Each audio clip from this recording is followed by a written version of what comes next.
पीछे के क्लास में हम लोगों ने किस प्रकार से सिंटैक्स को क्या कर दिया था, एंड कर दिया था, ठीक है। अब हम इसके नेक्स्ट टॉपिक हम पढ़ने जा रहे हैं आर्टिकल। टॉपिक क्या नाम है, आर्टिकल। क्या है आर्टिकल, इसकी जो मेन बात ए एन द, यही मेनली रूप से हमको तीनों को समझना पड़ेगा, पूरा डिटेल्स में समझेंगे क्या है।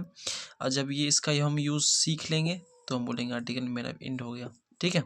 तो इसको में टाइम लगेगा। चलो हम स्टार्ट करते हैं कि क्या है आर्टिकल्स और क्या है ए अंदा, सबको हम डिटेल्स में समझना स्टार्ट करते हैं, ठीक है। चलो आर्टिकल किसको कहते हैं, तो कहा गया है कि ए एन तथा द को आर्टिकल कहा जाता है। यही मेनली रूप से हमको तीन ही पढ़ना पड़ेगा कि ए एन द को क्या कहते हैं, आर्टिकल कहा जाता है। और मॉडर्न इंग्लिश ग्रामर में जो है ना, आर्टिकल को डिटरमाइन यानी कि निर्धारक, कोई भी चीज़ का निर्धारण करना है यही डिसाइड करते हैं, ठीक है। इवन निर्धारक के रूप में, लेकिन इसके अलावा ए एन द के अलावा भी कुछ और चीज़ हैं जो डिटरमिनाइन के अंदर आते हैं, ठीक है, निर्धारक के।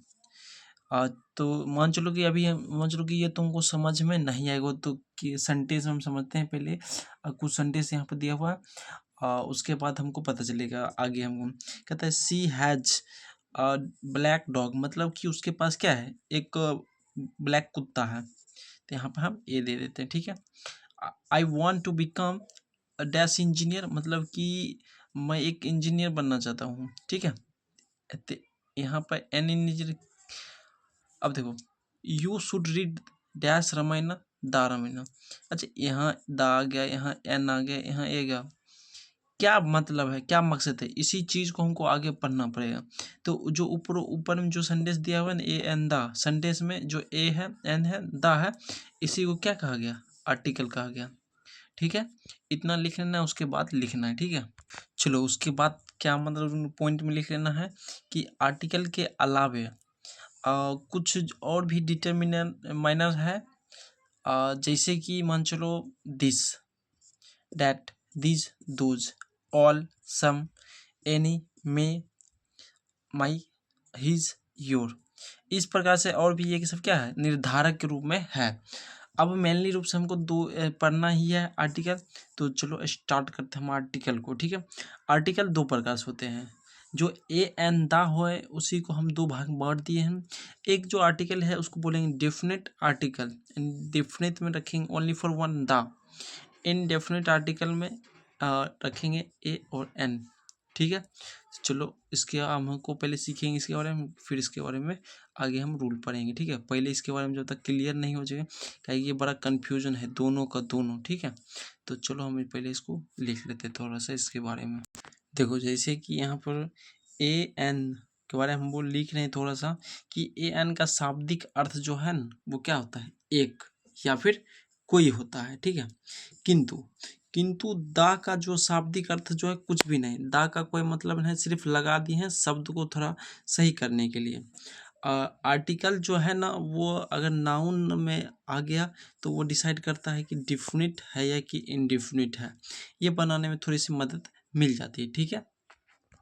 देखो हम कुछ समझ लेते हैं कि दा दी उच्चारण इस प्रकार करते हैं ना, तो क्या झमेला है। मतलब सोचो कि अगर सेंटेंस के पहला में जब जहाँ दा लगा है, तो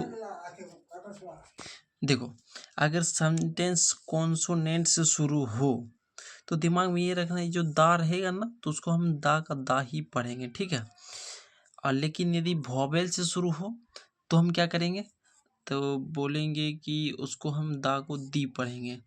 अब दा दी ये सब पढ़ते हैं, लेकिन बीच में जब पूरा पढ़ लेंगे तो फिर कहता नहीं चलो कुछ भी बोल देते हैं, दा दी जहाँ मर्जी जो आ गया बोल देते हैं, बात खत्म। लेकिन अगर अभी समझते हैं तो क्या है, अगर कॉन्सोनेंट रहे तो दा का यूज़ करेंगे, वॉवेल रहे तो दी पढ़ेंगे, ठीक है। तो यही बात यहाँ पर कहता आता है, तो उसमें क्या है हमको दा पढ़ा जाएगा। जैसे द, ये क्या आ गया दा, यहाँ पर सॉरी, यहाँ पर जो होगा द, यहाँ पर दिस हो जाएगा, this is the boy, this is the boy. तो यहाँ पर हम क्या बोलेंगे, इसको बोलेंगे द, क्यों, यहाँ बॉय जो है क्या है, बोलेंगे ये कॉन्सोनेंट है इसलिए। अगर वॉवेल, अब देखो वॉवेल से शुरू हो तो हम क्या करेंगे, ये जो हम दा पढ़ेंगे इसको हम क्या पढ़ेंगे, दा नहीं पढ़ेंगे दी पढ़ेंगे। जैसे जैसे में कह रहा है कि दिस इज द ऑक्स, ओ है यहाँ पर वॉवेल, तो इसको क्या पढ़ेंगे। अच्छा मान चलो कि ये तो दो समझ गए, लेकिन यदि मान चलो किसी बात पे पूरा जोर दे के मतलब क्या हुआ कि मान चलो कि हम कहते हैं ना ये जो है यही लड़का काम किया है, इसी ने पढ़ाया है, इसी ने चुराया है, इस प्रकार से हम जिस पे प्रेशर डालते हैं तो उसको हम बोलते हैं जोर देना। तो उस स्थिति में हम क्या करेंगे, तो उस स्थिति में हमेशा दी ही पढ़ेंगे, ठीक है। जैसे तो यही बात यहाँ पे कह रहा है, कह रहा है कि अगर दा के बाद आने वाले शब्द पर हम जोर देना चाहें, जोर देना मतलब समझ लो कि जबरदस्ती जोर देना चाहेंगे, तो जो दा का उच्चारण है उसको हम क्या पढ़ेंगे, दी और पढ़ेंगे, चाहे जो कॉन्सोनेंट क्यों ना हो। जैसे कि यहाँ पर कॉन्सोनेंट के बाद हम यहाँ पर तो हम दा पढ़ेंगे, लेकिन जब रेयर केस होगा तो हम क्या पढ़ेंगे, तो बोलेंगे दी। जैसे मान चलो कि देखो ये यहाँ दा नहीं होगा, यहाँ हो जाएगा this, this is the girl, this is the girl, the girl हूँ स्टोलन माई पेन, मतलब यह वही लड़की है जिसने क्या क्या मेरा कलम चुराया है। क्लियर है यहाँ तक। चलो थोड़ा इंक भी उच्चारण में पूरा क्लियर हो गया ए एन दा के बारे में। अब हम क्या करते हैं, इसके रूल्स पढ़ना शुरू करते हैं, इसका हम सब कहाँ कहाँ यूज़ करेंगे हम वो पढ़ेंगे, ठीक है। तो रूल नंबर 1 से हम स्टार्ट करते हैं, पहले ए एन दा को क्लियर करेंगे, ए एन को, फिर दा को क्लियर करेंगे। क्लियर है। तो चलो हम क्या करते हैं, ए से शुरू करते हैं, ठीक है। चलो देखो रूल्स क्या पढ़ते हैं कि आर्टिकल के पोजीशन मतलब स्थिति कहाँ हम यूज़ करेंगे।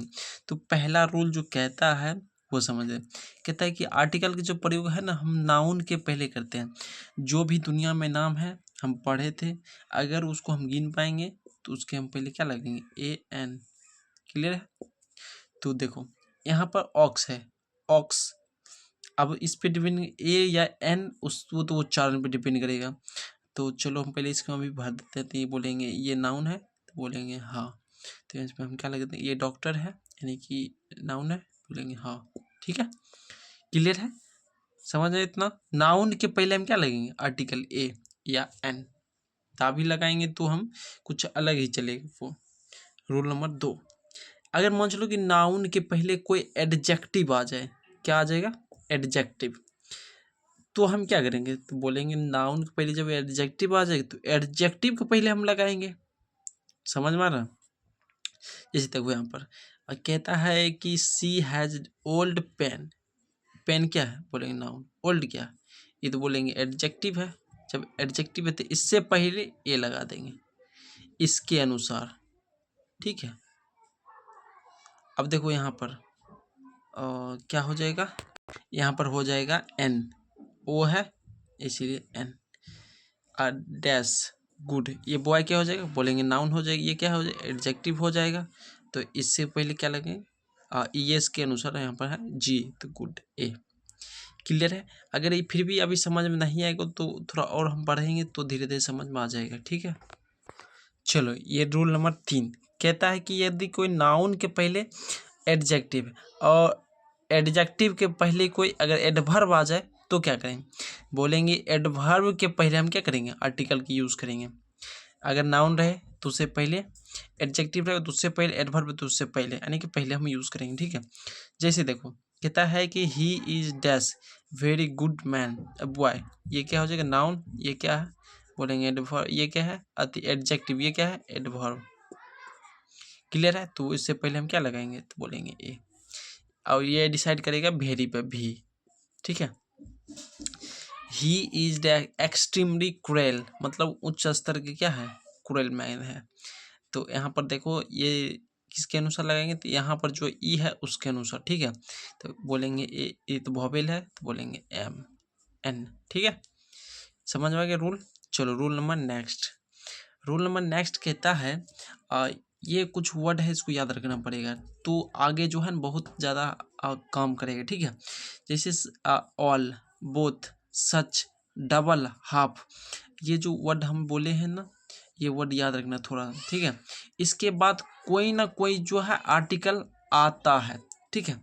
जैसे एग्जांपल में ये वर्ड अगर नहीं याद रहेगा तो फिर दिक्कत होगा, ठीक है। देखो एग्जाम्पल तौर समझो, कहता है कि ऑल डैश बॉयज। अब लगेगा कि तुमको यहाँ कुछ नहीं भी होगा तो कोई दिक्कत नहीं है, लेकिन यहाँ पर हमको फिल करना पड़ेगा द, ठीक है।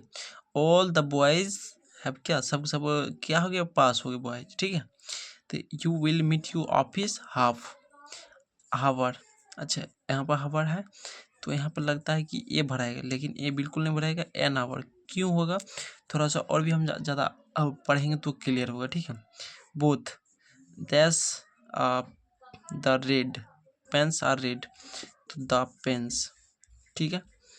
यहाँ पर क्यों होगा पेन्स अति द, तो बोलेंगे ए से अधिक रहेगा तो सबसे पहले तो ए एन लगाएंगे ही नहीं, ठीक है। तो इसीलिए यहाँ पर क्या हो जाएगा are. I don't like such dash man, अब मैन मतलब इस तरह का हम आदमी क्या करते, पसंद नहीं करते, ठीक है। चलो देखो, कहता है कि हाउ सो टू। अच्छा इस टू एक तो होता है ये टू, इस टू का क्या मतलब है, इसका मतलब बहुत ज़्यादा, ठीक है। के बाद जब एडजेक्टिव आता है, ठीक है, और तब क्या होता है, आर्टिकल प्रयोग होगा एडजेक्टिव के बाद और नाउन के पहले। क्या मतलब है, मतलब ये कहता है कि एक ही सेंटेंस में एडजेक्टिव आया है उसके बाद नाउन आया, तो हम क्या करेंगे, एडजेक्टिव के बाद नाउन के पहले हमको आर्टिकल यूज़ करना है। जैसे कहता है how beautiful dash a girl, मतलब कि एक ऐसा लड़की की बात कर रहा है जो क्या है, बहुत ब्यूटीफुल है, ठीक है। अमेजिंग टाइप से देखते हैं उसको। आगे कहता है ही डैश टू, इस टू का मतलब समझ लो बहुत ज़्यादा, ठीक है, जिसको बोलते हैं वेरी हम। अब गुड अ मैन, तो यहाँ पर क्या होगा, ए हो जाएगा, क्लियर। अभी तक लग रहा है शायद कुछ समझ नहीं आ रहा है, क्या करेंगे क्या कर, तो हम जब यूज़ पढ़ेंगे ना तो हम क्लियर समझ में आएगा और इसी वीडियो में हम पढ़ेंगे, आप बने रहिए। अभी तक में हमने जितना भी पढ़ा है उसका निचोड़ हम इतना बता रहे हैं, ठीक है। अब पीछे जो भी पढ़े हैं, कहते हैं यूज़ ऑफ आर्टिकल में हम रख सकते हैं क्या, कि आर्टिकल ए एन द का प्रयोग नाउन के पहले किया जाता है, ठीक है। अब दूसरा हम बाद में लिखे ए एन का प्रयोग जो सिंगुलर काउंटेबल नाउन के पहले किया जाता है, सिंगुलर जहाँ को रहेगा उसे वहीं तो लगाएंगे, ठीक है। तीसरा कहता है द का प्रयोग सिंगुलर काउंटेबल नाउन के पहले किया जाता है, प्लुरल काउंटेबल नाउन के पहले किया जाता है, एंड अनकाउंटेबल मतलब कि तीनों के पहले किया जाता है, द का प्रयोग तीनों के पहले, इस ए एन का प्रयोग काउंटेबल, क्लियर है। अब देखो डिसाइड हम सोचते हैं कि जो वोवेल है जितने में मान चलो कि 5 यही याद रहता है, 5 वोवेल है उसके पहले एन लगाएंगे और जो कॉन्सोनेंट है उसके पहले ए लगा देंगे, तो ऐसा बिल्कुल भी नहीं होता है, ठीक है। ये 5 के बाद अलावा जो है नियम सब पे काम नहीं करता, और जितना अगर हम उसी तरह से बनाने की कोशिश करेंगे तो हमारा क्या हो जाएगा, वो गलत हो जाएगा। यानी कि हमको उस वो डिपेंड करता है उच्चारण पे कि किस प्रकार से उच्चारण करते हैं, क्या सामने आता है सेंटेंस, तो यही चीज़ है। अब जितना भी हम पढ़े हैं ये हम नेक्स्ट में हम क्या सीखेंगे कि इसका उच्चारण कैसे करते हैं और क्या करना पड़ेगा, हमको रूल आगे उच्चारण से ही हम रूल सीखेंगे और तभी हम लगा पाएंगे। तब तक कि इतना ही रखते हैं, कल हम सीखेंगे फिर से use of a an the का मतलब इसका उच्चारण तौर पर से।